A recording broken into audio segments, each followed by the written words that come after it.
génération Z, bon, elle pose quand même des problèmes importants. Problèmes de formation. Pas que le problème d'accès à l'eau ou de l'électricité. Problème de formation. Problème d'emploi.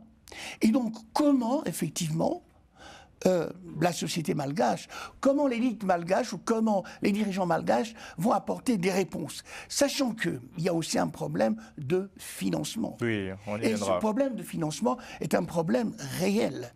Oui, on y viendra. Je crois que les nouvelles autorités ont annoncé la création d'une haute cour pour la rénovation. C'est bien ça, Grégory, si je ne me trompe pas. À quoi va-t-elle servir cette cour-là?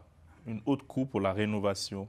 Il faudra des garde-fous. Il faut des garde-fous parce que on ne s'imagine pas le niveau de corruption qu'il y a à Madagascar. Et quand on dit corruption, bien évidemment, on regarde tout de suite en haut. Et là, le haut et l'élite est totalement concerné, mais elle existe aussi au bas de Madagascar. Et ça, il faut vraiment que. Aujourd'hui, moi, souvent, vous savez, quand je parle avec mes compatriotes, j'en suis même plus à dire si on doit choisir telle ou telle compétence. Je dirais déjà, si on arrive à avoir des personnes intègres et loyaux, c'est déjà merveilleux pour Madagascar.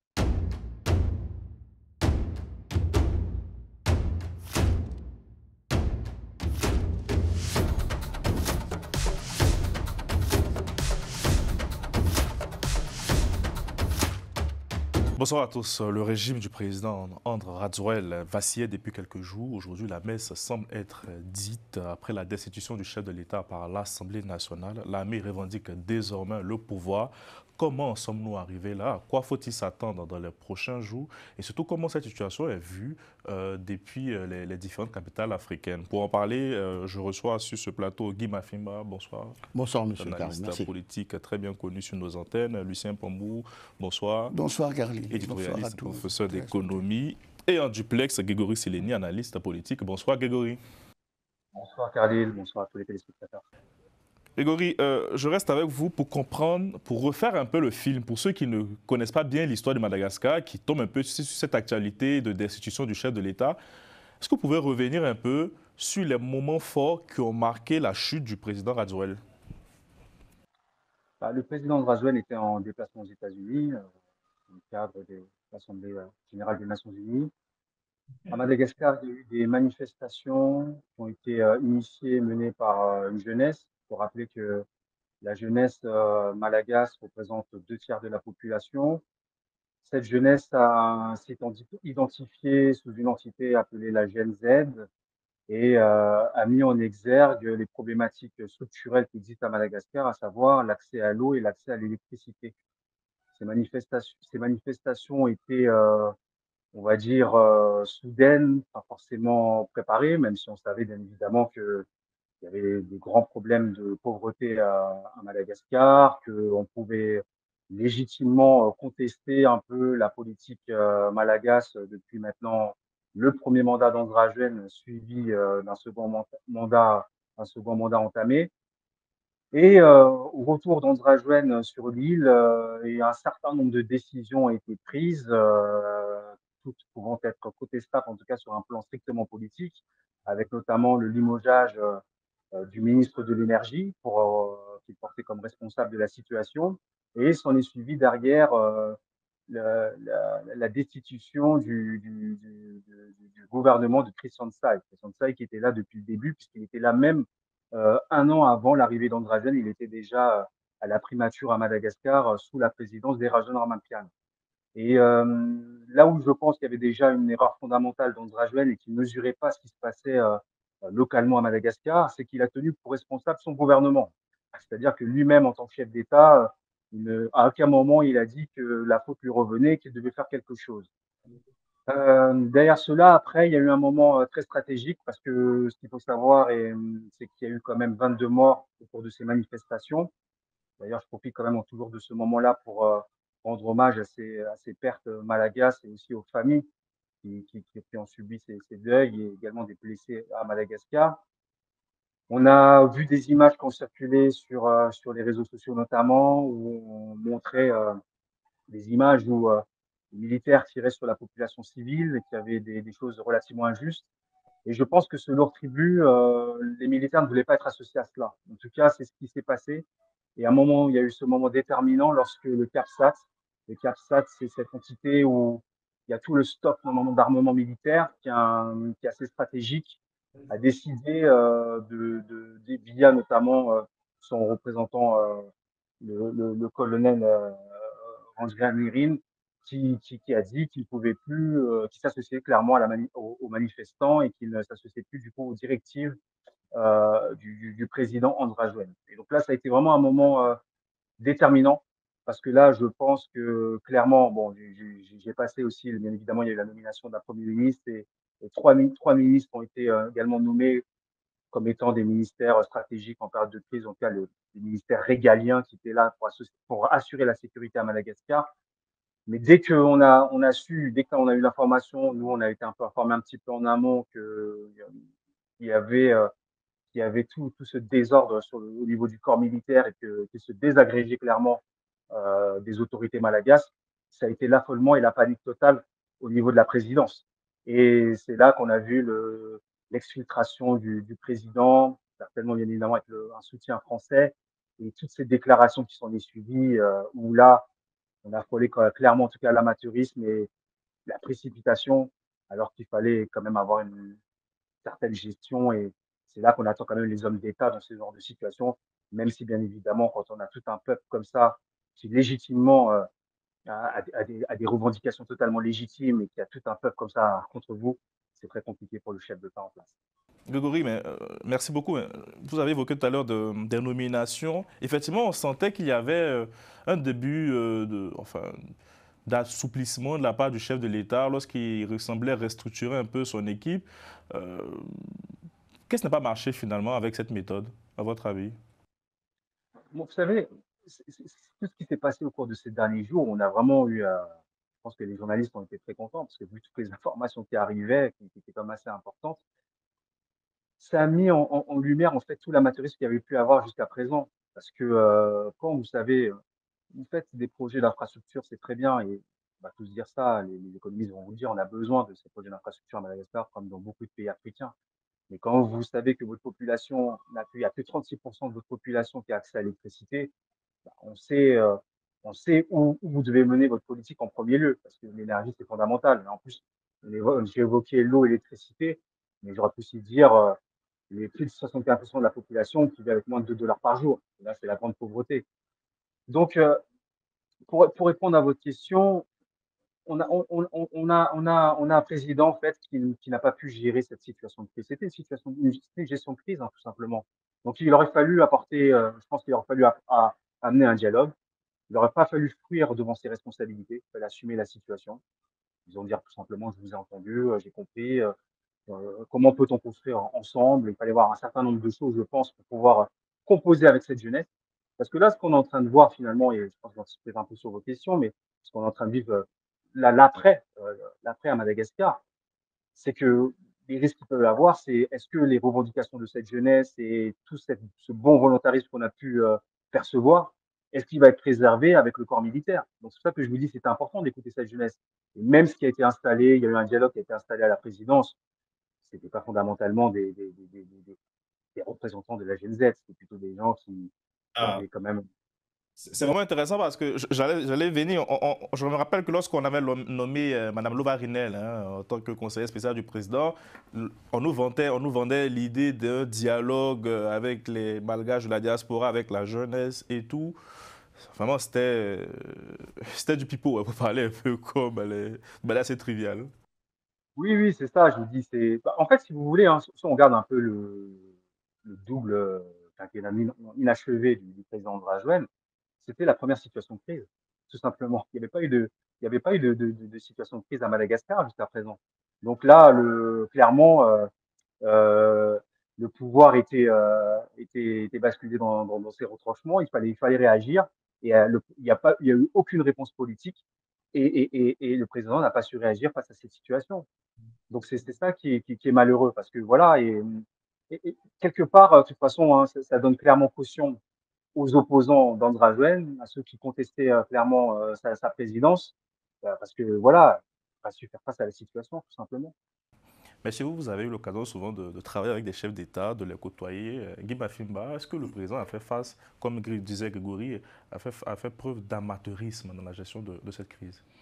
Oui, on peut le dire, mais avant de le qualifier d'amateurisme ou pas, il faut déjà chercher à savoir si les chefs d'État ont cette capacité de foi de faire le distinguo entre les questions, des problématiques structurelles ou des problématiques conjoncturelles. Or, souvent, les chefs d'État africains, pour des pays qui ont les mêmes configurations, les mêmes problématiques que ce qui se passe au Madagascar aujourd'hui, ont souvent cette réponse comme si c'était des questions conjoncturelles. Ce n'est pas des questions conjoncturelles, c'est des questions structurelles liées à une mégestion qui n'a que trop duré et surtout, en face, il y a une jeunesse, c'est la jeunesse 3.0.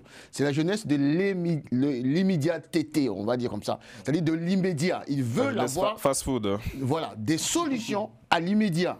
Et ce, d'autant plus que c'est une jeunesse, ce que j'ai vu à Madagascar, c'est un peu... J'ai essayé de structurer trois catégories de jeunesse aujourd'hui. Dans les problématiques africaines. Il y a les jeunesses, il y a une partie de la jeunesse qui prend le large, hein, et qui vont malheureusement mourir par la Méditerranée, en l'occurrence à l'océan Indien pour Madagascar. Une autre que nous voyons dans les capitales européennes, malheureusement, à ne rien faire, pourtant c'est des bras valides. Et l'autre catégorie de la jeunesse, c'est celle que j'ai vue à Madagascar, assez résiliente et qui ont intégré le fait que nous devons résister sur place parce que nous avons des aspirations à faire valoir et ils ont mis en place tout un mécanisme pour amener à la chute de ce régime. Vous parlez souvent de la géopolitique des peuples, c'est un concept que vous développez beaucoup. On voit que cet événement arrive aussi à la suite des manifestations au Népal. Finalement, c'était inévitable cette affaire à Madagascar lorsqu'on voyait les jeunes manifester déjà, Lucien. Écoutez, Carly, si on reprend toute l'histoire politique en fait de Madagascar depuis la Première République avec Philibert Tsiranana jusqu'à la 4e avec Andry Rajoelina, on s'aperçoit que le mode de gouvernance du pouvoir met de côté les populations civiles et que ce soit Andry ou d'autres en fait et valorise d'abord l'élite et les gens qui travaillent pour l'élite. Or, ce que M. Andry Rajoelina n'a pas su voir ou percevoir, c'est que cette jeunesse qui a été effectivement délaissée était une jeunesse qui, malgré elle, s'organise. Il n'y a pas de leader, en fait. C'est grâce, d'une certaine manière, aux réseaux sociaux, à l'Internet, etc. Et il y a cette prise de conscience. Vous voyez, on est parti d'un problème simple, mais fondamental. Comme dit Guy, qui n'est pas simplement conjoncturel, mais structurel. L'eau, l'électricité. Et de là, ça fait boule de neige et on s'aperçoit que, d'une certaine manière, d'autres problèmes sont arrivés et on a commencé à dénoncer le problème de la corruption, de la mauvaise gouvernance, du chômage. Il y a une espèce, en fait, d'horizon fini. Alors, Monsieur Andry Rajoelina, effectivement, on dit souvent qui tue par l'épée meurt par l'épée. Pourquoi? Eh bien, en 2009, effectivement, il a fait dégager, je suis désolé de le dire comme ça, Marc Ramalama grâce effectivement à l'armée. Bien. Il s'est pensé, en effet, intouchable. Et quand vous regardez toute l'histoire politique de ce pays, on s'aperçoit que, globalement, l'armée joue toujours un rôle important. Alors, la question qui se pose, j'espère que l'armée, en fait, va très vite participer à cette transition politique et retourner dans les casernes.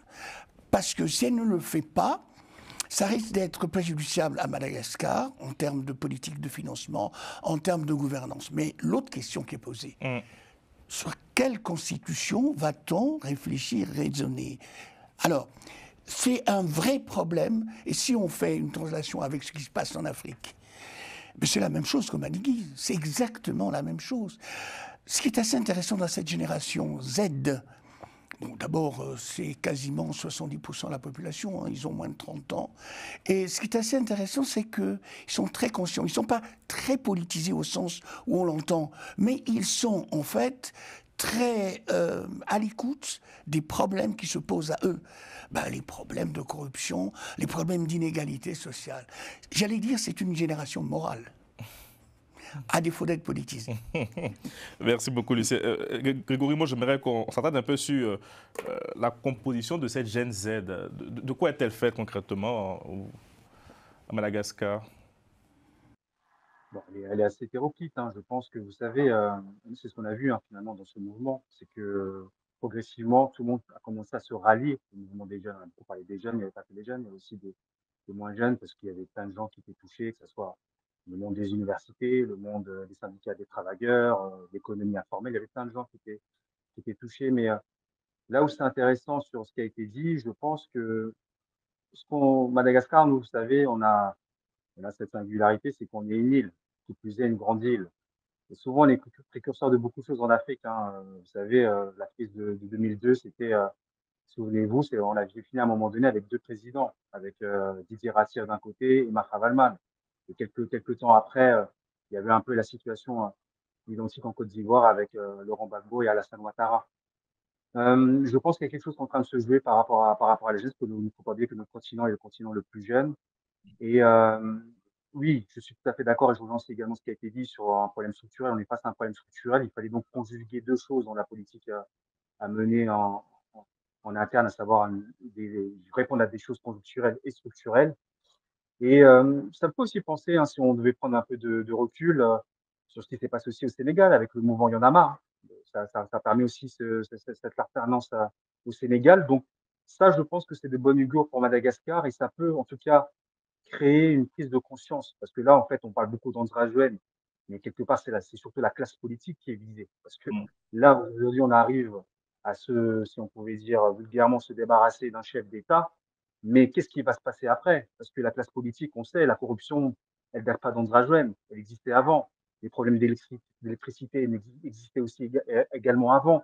Donc, toutes ces questions-là, est-ce que notre classe politique est en capacité de pouvoir réagir à tous ces problèmes et à aider Madagascar à vraiment pouvoir émerger sur un plan économique et social? Grégory, regardez, ce sont les premiers mots du colonel Michael, le nouvel homme fort du pays. Il dit, on a pris le pouvoir, la crise a assez duré, on va prendre nos responsabilités. Que sait-on de ce haut gradé de l'armée? Bon, en fait, il faut savoir, hein, c'est il avait quand même une notoriété sur l'île, puisqu'il était quand même gouverneur dans l'extrême sud de Madagascar. Il avait été également incarcéré parce qu'il avait porté atteinte à l'État. Donc, c'est quelqu'un qui est engagé, qui a des idées. Après, voilà, les réserves, elles sont toujours naturelles et légitimes pour tout observateur politique lorsque les militaires prennent le pouvoir, qu'ils puissent aider et encadrer une jeunesse à un moment pour ensuite déléguer le pouvoir aux hommes et aux civils, parce que je pense que c'est pour des politiques qui doivent gouverner. C'est plutôt dans cette direction que nous devons aller. Mais là, ce que je crains, vous savez, il y a beaucoup d'informations, il y a des rumeurs qui circulent. On entend cette jeunesse, la Gen Z a quand même, quand on parlait tout à l'heure de savoir s'ils étaient politisés ou non, on a entendu quand même un message qui disait que on aimerait bien que Madagascar puisse rejoindre l'AES. Vous voyez un peu le niveau de pensée qu'il peut y avoir et jusqu'où ça peut nous emmener tout ça. Donc il faut faire preuve de prudence parce que finalement, tout ce qu'ils ont pu faire jusqu'à présent, c'était très valeureux. Ça reflétait une réalité sociale du pays et ça a pu être en tout cas partagé à l'ensemble de la communauté internationale. Mais j'ai envie de dire que le combat continue et il est encore plus dur à venir. Parce qu'il faudra encore être vigilant, voir sur ce qui va se passer, que cette transition ne dure pas. Parce qu'en 2009, souvenez-vous, quand il y a eu une transition, et il y avait aussi le CARSAT en 2009, lorsque le pouvoir a été donné à André Azoulay suite à un coup d'État, la transition avait duré 4 ans. Et on a vu le mal que ça a produit sur notre pays, et on n'a pas envie de revivre ça. Parce que si on veut objectiver les choses, hein, le meilleur moyen d'objectiver les choses, c'est de voir ce qui s'est passé au cours de notre histoire. Et l'histoire nous enseigne beaucoup sur ce que les choses qui risquent de nous arriver dans un avenir immédiat et à moyen long terme. C'est bien une transition de 2 ans qui est prévue. C'est ce que j'ai vu ce matin avant de venir sur le plateau. C'est une information aussi que j'ai lue ce matin. Donc, bon, voilà. Là, on va quand même beaucoup voir ce qui s'est passé d'un point de vue constitutionnel et juridique. Parce que là, d'un côté, il y a tout l'argumentaire soutenu par le corps militaire et de l'autre côté, le président, avec là quand même un certain nombre d'institutions qui ont été dissoutes, que ce soit le Sénat, que ce soit la HCC. Donc voilà, il y aura une sorte de bataille juridique parce que là, ce qu'on va essayer d'un peu détecter quelque part, c'est est-ce qu'on est vraiment face à un coup d'État juridiquement. Ça a aussi son incidence par rapport aux bailleurs de fonds et aussi où vous envoyez à l'étranger quand on sait que Madagascar dépend grandement des aides internationales. Donc voilà, il y a un certain nombre de choses là qui vont être considérées, appréciées, et les constitutionnalistes et les juristes vont se pencher sur ce sujet-là. Est-ce qu'il faut faire confiance à Guy Mafimba, aux nouveaux hommes forts du pays, à l'armée? Avant de répondre à votre question, je voulais apporter deux ou trois choses au sujet de ce mouvement Génération Z, parti du Népal, Maroc et autres. Je pense que c'est un moment important qui est dans la continuité de ce qui s'est passé en Afrique de l'Ouest. Lorsque je développe souvent le concept de géopolitique des peuples, des populations ou des peuples, j'ai ajouté à cela le Big Bang géostratégique, parce que le monde est devenu multipolaire et avec comme facteur accélérateur l'Internet. Et je peux même dire que, en fait, nous sommes dans une phase de cyberguérilla. Parce que, croyez-moi, j'étais devant mon écran et je participais au combat avec les jeunes malgaches. Qu'est-ce que je fais? Je partage les vidéos, je partage. Mais c'est ça qui fait prendre conscience à des militaires qui sont dans les casernes. Donc, on a un moment assez spécifique. Et à cela, il faut ajouter deux choses. Première chose, le co-panéliste, nous, de l'extérieur, on le perçoit. Moi, j'étais au Congo-Brazzaville, j'entendais parler de Didier Ratiraka. Pour nous, c'était un exemple à l'époque de la guerre froide. C'était l'ami du commandant Marian Ngouabi, c'était des révolutionnaires, des gens avec un background, un officier vraiment valeureux. Et n'oubliez pas une chose, monsieur le copanéris, Grégory peut-être, il se souviendra qu'il y a eu l'académie militaire d'Antirabé qui a fait naître des gens comme les Thomas Sankara. Les Thomas Sankara ont été formés dans cette académie militaire. Et cette académie militaire formait, comme on dirait, des officiers quasiment révolutionnaires. Chez nous, à Brazzaville, nous avons eu des officiers révolutionnaires formés à Madagascar, dont le capitaine Pierre Anga, qui à un moment a tenté de renverser. Donc, il y a une spécificité malgache dans cette idée. C'est l'école de la Révolution, Madagascar? Pardon? C'est l'école de la Révolution? On peut le dire, hein, parce que ce qu'a fait Thomas Sankara aujourd'hui, et ce qu'a fait un certain nombre d'officiers, et n'oubliez pas que les Malgaches ont mené une guerre contre le colonial, contre la colonisation, plus de 90 000 à 100 000 morts. Et en 2025, il y a une commission qui a été mise en place pour regarder cela. Donc tout cela réuni me fait penser à l'idée que ceux qui ont pris le pouvoir aujourd'hui, je voudrais les juger par rapport à cette histoire malgache, mais en même temps, il faudrait, parce que quand j'ai vu l'Assemblée nationale en préparant l'émission, pour destituer le chef de l'État, sur 131, il y a 130 qui ont voté pour la destitution. Quel crédit on peut donner à ces hommes politiques? Voilà ces gens qui ont soutenu un régime pendant je ne sais pas combien d'années, et du jour au lendemain, tous ils deviennent des transfuges. Avec des scènes de liesse aussi. Bon, donc ça pose un problème. D'où la vigilance que nous appelons auprès de cette génération, que dans leur cyber-guérilla, ils doivent aller jusqu'au bout, ne pas céder, bien entendu, aux sirènes, on va dire un peu idéalistes, de l'AES, parce que c'est pas toujours ce que moi je pense, hein, parce que les aspirations, je termine par cette phrase, de cette génération, c'est la liberté, hein, c'est la démocratie, c'est l'accès à l'eau, c'est l'accès à l'électricité et autres. C'est pas des hommes providentiels, parce qu'il faut éviter de passer sur des hommes providentiels. Et c'est ce que je reproche à un certain nombre de régimes militaires ou de jets militaires qui viennent, qui pensent qu'ils ont la solution à tout. Ils sont devenus des hommes providentiels. Sinon, on va tomber sur les erreurs du passé avec les hommes providentiels que nous avons eus pendant la guerre froide. Lucien, je viens avec vous tout à l'heure. Grégory, Guy Bafima a parlé d'un point très important, c'est hier, lors du vote effectivement de la destitution, 131 députés, on a vu des scènes de liesse dans la foulée. Bon, rassurez-moi, l'Assemblée nationale est majoritairement composée des soutiens du président, hein, c'est bien ça. Est-ce qu'il faut s'attendre dans un prochain gouvernement à ce que ces mêmes-là reviennent? Est-ce qu'on prend les mêmes et on recommence? Est-ce que la rupture tant espérée ne viendra pas finalement? Charlie, juste permettez-moi de rebondir sur ce qu'a dit notre débatteur. Il a dit quelque chose de très juste qui me permettra de rebondir. Il y a eu une bascule à Madagascar d'un point de vue politique. Ça me permettra aussi de donner une clé pour cette jeunesse. Didier Ratsier, quand bien même c'était quelqu'un de clivant, il a fait beaucoup de choses pour Madagascar et je sais qu'il a marqué beaucoup de choses il a marqué même en Afrique par ses discours, ses positions, parce qu'il était assez avant-gardiste hein, notamment les ajustements structurels dans les années 90, les positions à avoir face au FMI et la Banque mondiale. Madagascar, en fait, a vécu une bascule au début des années 2000 avec l'arrivée de Marc Ravalman. On a quitté quelque part le monde politique, l'idéologie politique, pour passer sur plus justement des hommes providentiels en disant, Marc Ravalman, c'est ça un peu son leitmotiv. Moi, j'ai réussi dans le monde des affaires, je suis un self-made, donc je peux réussir à rebâtir le pays. Et cette bascule, je pense, a été très dangereuse parce que elle a amené à Madagascar à une émergence d'une nouvelle classe politique, pas faite forcément de gens qui ont de la formation politique et une culture politique qui aujourd'hui on est en train de payer.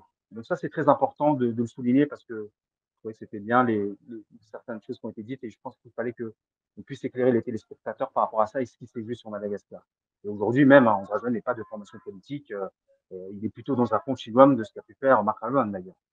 Et puis donc pour répondre à votre question qui est plus dans l'actualité, ça rejoint ce que j'ai dit tout à l'heure. Effectivement, bien évidemment, Andrajon avait cette assise au niveau de l'Assemblée nationale et cette majorité au niveau des députés. Et quand on a ces députés qui, du jour au lendemain, comme vous dites, quasiment à l'unanimité, est prête à le destituer, vous perdez en crédit au niveau politique.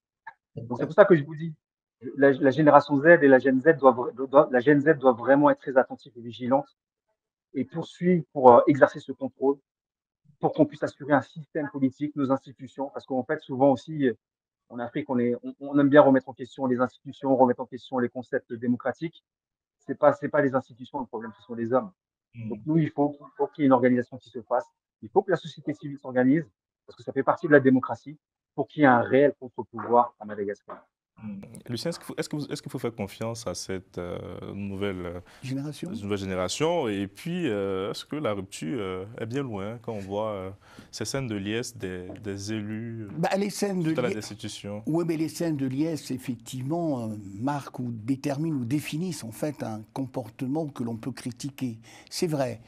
Pour que cette jeune génération joue un rôle important, après la crise institutionnelle qui ne manquera pas d'arriver, qui est là, encore faut-il que cette jeune génération Z, en fait, se mobilise, soit mobilisable et participe aux nouvelles institutions qui ne manqueront pas d'apparaître. Ça veut dire quoi? Ça veut dire qu'il faudrait que cette génération Z joue son rôle de vigie. Joue son rôle de vigie permanente sur le plan politique. Car si elle ne joue pas son rôle de vigie sur le plan politique, eh ben, ce qui est arrivé aujourd'hui pourra encore advenir demain. Pourquoi?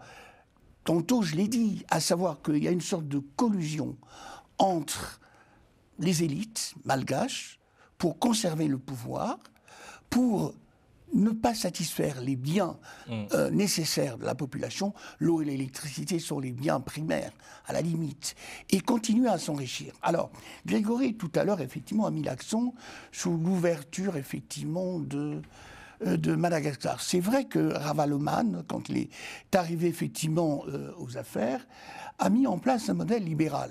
Il a été d'une certaine manière acclamé par la communauté internationale. Bon, d'ailleurs, il en est parti parce qu'il a vendu des terrains à des logistiques, effectivement. Ce qui fait que, d'une certaine manière, Roger Ligna, effectivement, n'a pas changé de perspective. Alors, il nous a créé une espèce de l'émergence pour Madagascar, etc. Mais cette émergence pour une élite et non pas pour la population. Alors, j'en termine, à savoir que ce qui va être difficile, c'est d'abord, comment on résout cette crise institutionnelle. La transition, écoutez, Rajoelina, la transition, il est arrivé en 2009 alors il a évacué, comment il s'appelle, Ravaloman, donc il est resté à la tête de la haute,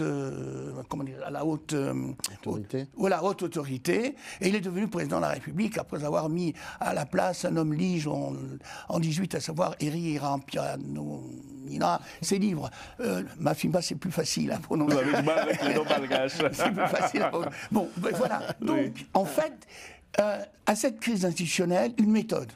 La méthode, c'est d'abord, les institutions. À quoi vont-elles servir? Alors, est-ce qu'il faut rester sur les institutions traditionnelles que l'on connaît, assemblées, etc., ou bien il ne faut pas simplifier les choses? C'est une question. Deuxièmement, la génération Z, bon, elle pose quand même des problèmes importants, problèmes de formation. Pas que le problème d'accès à l'eau ou de l'électricité, problème de formation, problème d'emploi. Et donc, comment, effectivement, la société malgache, comment l'élite malgache ou comment les dirigeants malgaches vont apporter des réponses, sachant qu'il y a aussi un problème de financement. Oui, on y Et viendra. ce problème de financement est un problème réel. Oui, on y viendra. Je crois que les nouvelles autorités ont annoncé la création d'une haute cour pour la rénovation. C'est bien ça, Grégory, si je ne me trompe pas. À quoi va-t-elle servir cette cour-là? Une haute cour pour la rénovation. Alors là, Khalil, vous me devancez là sur les informations. Il y avait tellement d'actualités. Bon, c'est ce que j'ai vu avec un maintien de l'Assemblée nationale, un gouvernement Voilà. de transition composé essentiellement de civils. Hein. Oui, de toutes les façons, là, c'est sur ce qui a été communiqué. On veut se baser sur une assise qui serait donc tributaire de l'Assemblée nationale et des députés. Et il y a un gouvernement qui va être nommé dans les jours qui viennent avec cette transition de 2 ans. Mais c'est ce qu'on a dit, c'est qu'il faudra vraiment, il faudra des garde-fous. Il faut des garde-fous parce que on s'imagine pas le niveau de corruption qu'il y a à Madagascar. Et quand on dit corruption, bien évidemment, on regarde tout de suite en haut. Et là, le haut et l'élite est totalement concerné, mais elle existe aussi au bas de Madagascar. Et ça, il faut vraiment que aujourd'hui, moi souvent, vous savez, quand je parle avec mes compatriotes, j'en suis même plus à dire si on doit choisir telle ou telle compétence. Je dirais déjà, si on arrive à avoir des personnes intègres et loyaux, c'est déjà merveilleux pour Madagascar. On en est à ça aujourd'hui. C'est ça qui va pouvoir justement restaurer ce lien de confiance entre la population et les dirigeants. Et après aussi, il faut, parce que là on est en train d'évoquer l'avenir, c'est que ce qu'il faut savoir à Madagascar, en fait, le fait qu'on soit une île, du fait de nos potentiels, du fait de nos positions géostratégiques, en termes de paradigme, tous les paradigmes sont possibles pour que ce pays se redresse très rapidement. Mais c'est pour ça que je reviens toujours à la base des hommes. Si nous n'avons pas les hommes au départ, parce qu'on le voit bien, entre les hommes qui sont corrompus, qui sont dans le système, ou les gens qui intègrent cette classe et deviennent corrompus par la suite, on n'arrive pas et on en revient toujours dans ces crises-là qui sont cycliques, parce qu'elles sont cycliques, ces crises à Madagascar. C'est pour ça que moi-même, je me réjouissais quand il y avait eu cette première transition démocratique en 2018 entre le président Erazono Mampian et le président Drazen, parce que ça voulait dire que quelque part, que ce soit de manière symbolique, on est en train d'installer, impulser un nouveau cycle. Et là, vous savez, même si, bien évidemment, comme je dis, cette jeunesse, elle avait eu raison de descendre, elle avait des raisons de dire que j'ai vu dernièrement un reportage sur une université, je ne sais plus si c'était à Diego, mais c'est des conditions vraiment lamentables et impossibles, c'était pour un jeune médecin. Il fallait provoquer cet électrochoc. Maintenant que cet électrochoc a été fait, on a vu le résultat qu'il a produit. Il faut qu'on puisse bâtir, mais il faut bâtir avec des garde-fous et qu'on pense vraiment à ces instances de contrôle. J'ai même envie de dire, quelle que soit la gouvernance qu'il va y avoir maintenant. Bien, selon nos confrères d'Africa Intelligence, des diplomates de la SADC devraient arriver à Madagascar aux alentours du 20 octobre. Que peut-on espérer de cette médiation, Guy Mafimba? Bon, déjà, il faut se dire qu'il y a au moins combien d'acteurs déjà qui se mettent en branle. J'ai lu le communiqué de l'Union africaine à travers son Conseil de sécurité de l'Union africaine. Les mêmes termes, hein, rejet de tout changement inconstitutionnel. C'est comme si lorsqu'on prépare les coups d'État, ils ne le voient pas. Retenue et dialogue dans le cadre constitutionnel et autres. Et puis, voilà.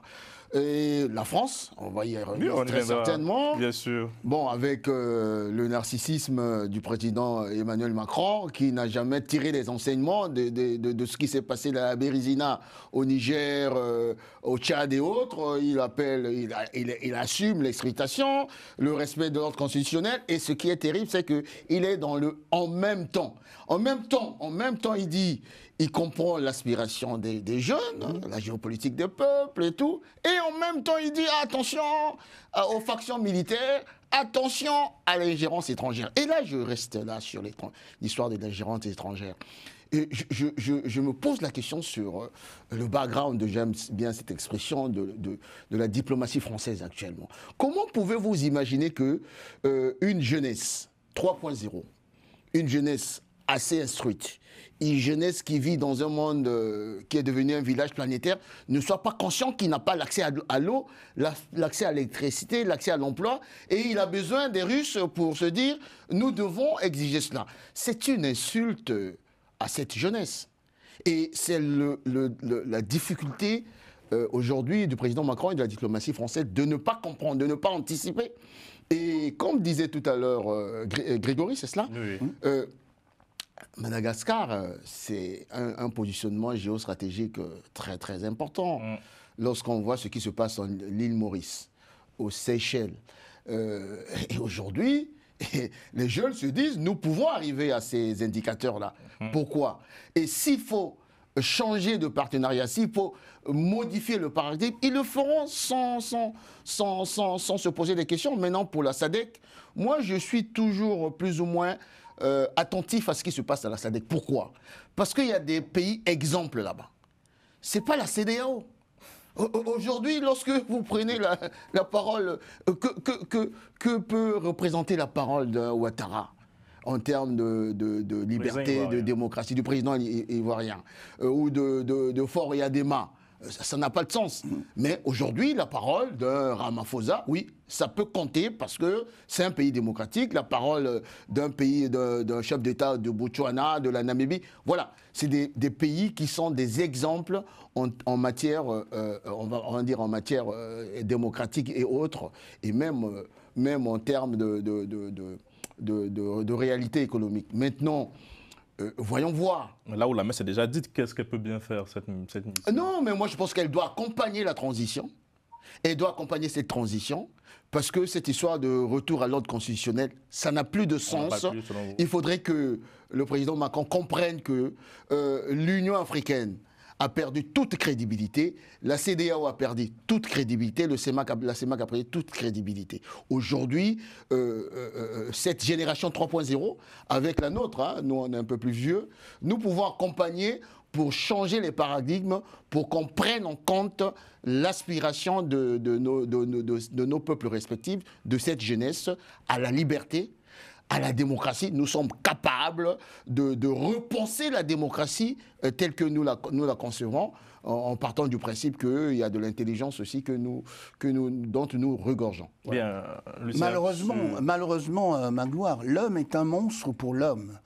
Et quand on regarde effectivement ce qui se passe dans la diplomatie française a toujours considéré les pays colonisés effectivement par la France comme ses territoires.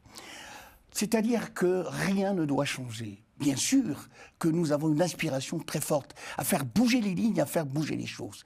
Et la génération Z est en fait une espèce de phare dans la nuit qui permet de guider en fait les populations, qui permet de guider aussi les élites, qui permet de guider les oppositions. Mais le véritable problème, c'est cette prise de conscience permanente. Alors, tout à l'heure, Grégory a dit, il faudrait en effet que les gens soient intègres. Ça va être très difficile, l'intégrité. Pourquoi?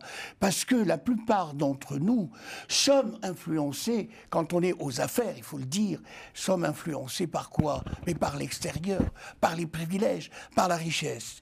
Allons vers la transition. Construisons un modèle politique capable de faire écho. Alors, des pays, ceux de la SADC, peuvent intervenir.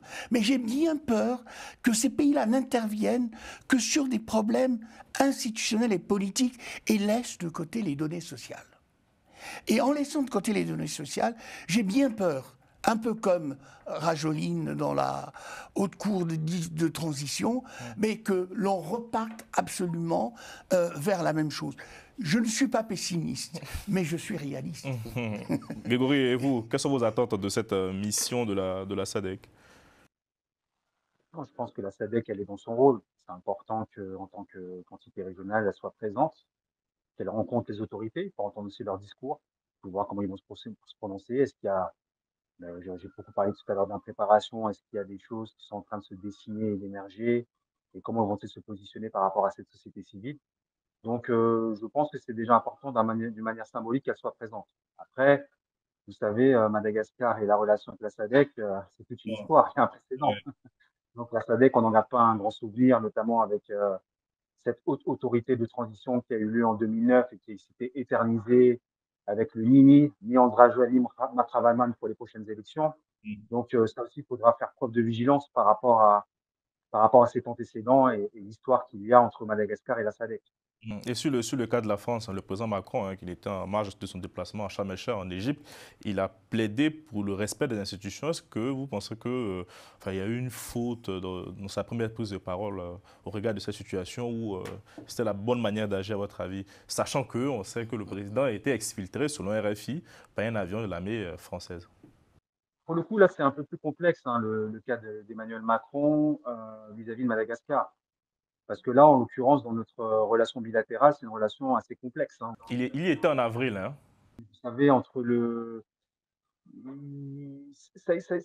pour le coup, il y a comme quelque chose sur lesquels il y avait des choses qui avaient été travaillées par Madagascar via Andrajoen, c'est la relation qu'il y avait avec la France, hein, qui n'était pas un long fleuve tranquille. Il y avait le sujet épineux des îles Éparses, déjà, euh, qui a provoqué quand même, je pense, à un moment donné, un fort antagonisme entre les deux pays. Il y a eu quand même aussi, parce qu'on n'en a pas du tout parlé, il y a eu tellement d'informations au cours de ces derniers jours, avec vous savez, le fameux projet Apollo 21, où un franco-malgache et un français ont été emprisonnés et du coup qui ont été graciés au cours de ces derniers jours, qui, je pense, ont été dans les négociations pour l'exfiltration de Andrajoen. Donc tout ça fait que je pense que c'est un discours, vous connaissez un peu, on connaît un peu le personnage d'Emmanuel Macron, toujours assez sûr de lui-même et qui a fait un discours de convenance, lui, en respectant les institutions. Je pense que voilà, c'est un discours. Et il n'a quand même pas oublié de noter, justement, de valoriser ce mouvement de la jeunesse. Donc voilà, donc, je pense, voilà, il y a quand même pas mal de choses qui fait que c'était assez difficile pour lui de se positionner par rapport à Madagascar et par rapport à Andrade. Est-ce qu'il faut craindre la montée d'un sentiment anti-français du côté de Madagascar? Grégory. C'est vrai que déjà, quand on regarde un peu, bon, après, il faut toujours prendre ça avec beaucoup de pondération, mais sur les réseaux, on voit un peu émerger ce sentiment anti-français. Toujours, bah, c'est normal, hein, c'est l'ex-puissance tutélaire, l'ex-puissance coloniale. C'est toujours beaucoup plus facile de mettre tous nos mots sur le dos de la France. Après aussi, il faut quand même être vigilant aussi sur l'ingérence russe. Il ne faut pas non plus nier dans notre monde géopolitique, hein. La Russie était fortement présente au cours notamment de la première de l'élection 2018, hein, il faut encore le rappeler, avec quand même 8 candidats qui avaient été financés par la Russie, avec notamment aussi des personnes sponsorisées par les Russes qui sont intervenues sur notre territoire avec des conférences, etc. Donc, pour autant, je ne pense pas qu'on va basculer dans ce qu'on a pu voir dans Sahel, parce que les contextes sont totalement différents. On n'est pas en contexte de guerre, on n'est pas dans les mêmes enjeux, dans les mêmes considérations. Là, aujourd'hui, je pense que les attendus seront toujours vis-à-vis de notre classe politique, de l'establishment, tout simplement, et qu'il y aura cette forte vigilance, je pense, de la société civile. Et maintenant, il y a cette arme, les réseaux sociaux, pour continuer à maintenir cette pression vis-à-vis du pouvoir. Et parlant des réseaux sociaux, messieurs, est-ce qu'il faut craindre, c'est la dernière question de cette émission, un effet domino, un effet boule de neige de ce qui s'est passé à Madagascar dans d'autres capitales africaines? Guy Mafimba. Oui, en partant du principe que, ce qu'on disait tout à l'heure, toutes les puissances sont impérialistes par définition, ça a toujours été ma manière de voir les choses. Les pays du Golfe sont impérialistes, la Turquie est impérialiste, la Russie est impérialiste, la France est impérialiste, c'est clair et net.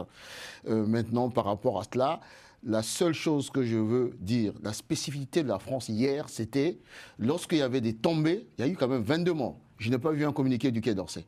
Mais hier, quand je suis arrivé dans ce pays, sous Mitterrand et autres, lorsqu'il y avait des morts déjà, il y avait un communiqué. C'est ça qui faisait la spécificité des Français. Et donc, lorsque Paris vient pour dire ordre constitutionnel, le message est complètement faussé. Ça, c'est la première chose. La deuxième chose par rapport à la contagion, oui. Et c'est ce que nous souhaitons. C'est ce que je souhaite. Là, je prends ma casquette en tant qu'acteur politique. Je ne suis plus analyste. Pourquoi je le souhaite? Parce que c'est 65 ans à peu près des indépendances. OK? Et donc, si on dit chaque génération, c'est 30 ans, 30 ans, et là, c'est la troisième génération, et son rôle aujourd'hui, c'est de faire en sorte que l'Afrique devienne véritablement le continent du 21e siècle. Et qu'est-ce qu'il faut faire? Il faut aller conquérir sa liberté, il faut aller bâtir des nouveaux paradigmes, il faut aller conquérir son bien-être, et il faut pousser les jeunes à rester sur place, pas à venir dans les capitales européennes, à se battre sur le terrain pour conquérir cette liberté, parce que les anciennes générations ont réussi à conquérir plus ou moins les indépendances. Nous autres, nous sommes battus pour les conférences nationales. Maintenant, il faut se battre pour le bien-être de nos populations excessives. Donc oui, je souhaite que demain, ça sera la Côte d'Ivoire, le Cameroun et puis j'espère le Congo, la République du Congo. Et à votre avis, quand on est chef d'État, comment on regarde cette situation-là? Très très mal. Je pense qu'il y a beaucoup qui ne dorment pas. Ben oui, très difficile. Beaucoup qui ne dorment pas. Et je pense que la digitalisation dans la civilisation de demain est nécessaire. Pourquoi? Parce que les réseaux sociaux constituent une sorte de vigie, constituent une sorte de phare, je dis toujours, dans la nuit, qui permettent effectivement aux élites et aux gens qui dirigent mal leur pays de ne pas dormir tranquillement. Grégory, et vous, est-ce que vous pouvez dire en tant qu'Africain, au-delà d'être malgache, que nous sommes à l'heure du dégagisme sur le continent africain? C'est un peu trop tôt pour le dire. Après, surtout, je pense qu'il sera intéressant d'observer justement, c'est parmi ces chefs d'État, on sait sur nos continents, dans des pays, il y a des présidents qui battent tous les records de longévité. Comment vont-ils réagir? Est-ce qu'ils vont faire des restrictions sur l'utilisation d'Internet et des réseaux sociaux, comme on peut le voir en Chine, par exemple? Donc ça, ce sera intéressant de le voir. Après, de toute façon, quoi qu'il arrive, ça, on ne pourra pas l'enlever de l'histoire, ça restera un marqueur. On l'avait dit tout à l'heure, les crises à Madagascar, par les différentes contestations, les différentes révolutions ont marqué l'histoire et ça a jalonné jusqu'à aujourd'hui notre histoire. Et indirectement, ça a aussi forcément influencé notre jeunesse. Donc ce marqueur-là, je pense, sera un marqueur pour le continent africain. Ça, sans aucun doute. Donc maintenant, il faudra plutôt voir aussi comment vont réagir nos chefs d'État africains et que justement cette jeunesse, qu'on ne leur prive pas justement de cette seule liberté qui peut encore exister, celle d'Internet. C'est quoi donc il faut, c'est un virage de répression ou de proximité avec la jeunesse là? On va Les avec deux. quoi, messieurs? Pardon? On part avec quoi? Avec quel virage? Répression, comme Grégory l'a dit, on ferme les réseaux sociaux ou on essaie de se rapprocher? Non, on ne peut pas. On construit un nouveau modèle, en fait. Vous êtes sûr que ça va créer quand même un élan un élan. au-delà de... C'est forcément. Forcément.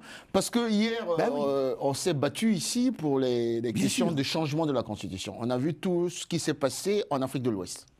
Beaucoup, et où les démocratures. Aujourd'hui, ils sont partis de quoi? De l'accès à l'eau et à l'électricité. Et lorsqu'on estime que ces questions, vous les trouvez au Cameroun, en RDC, mais avec la cyberguérilla, c'est l'expression que j'utilise, ou le phare comme vigie, mais automatiquement, parce que, comme je vous ai dit, chacun de nous, en tout cas, était acteur à son domicile, devant son écran, devant son smartphone, pour faire accélérer cette révolution malgache. Bien. Et j'ai bien peur que l'opposition politique classique soit un peu débordée.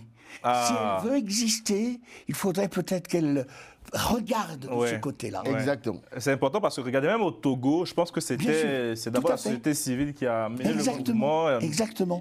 Et l'opposition a suivi. Une dernière question pour vous, Grégory. Merci beaucoup pour vos éclairages. Quel avenir pour notre président déchu, finalement? Là, on voit qu'il essaye par tous les moyens de conserver son poste et en essayant de faire différents communiqués qui n'arrêtent pas de paraître jour après jour. Je pense que les dés sont déjà joués. Il aurait jamais dû quitter le pays, en fait. Je pense que c'est ça, finalement, là, qu'on retiendra aussi dans l'histoire. Il aurait dû affronter cette contestation et cette fronde. S'il tenait vraiment à défendre son pays et à défendre un certain honneur. Je pense qu'on ne fuit pas dans ce genre de situation-là. Là, en disant que j'ai eu peur pour le dernier communiqué que j'ai vu aujourd'hui, j'avais peur pour mon intégrité, donc je suis parti du pays pour éviter cette tentative de coup d'État. Non, je pense pas que je pense pas que c'est ça qu'on attend d'un chef d'État. Merci beaucoup, merci beaucoup d'avoir répondu à nos questions. On continue de suivre de très près l'évolution de la situation à Madagascar. Merci à Romain Keko Demain, à Moustapha Kanté à la réalisation et bonne suite de programme sur les antennes de Global Africa Télé Sud.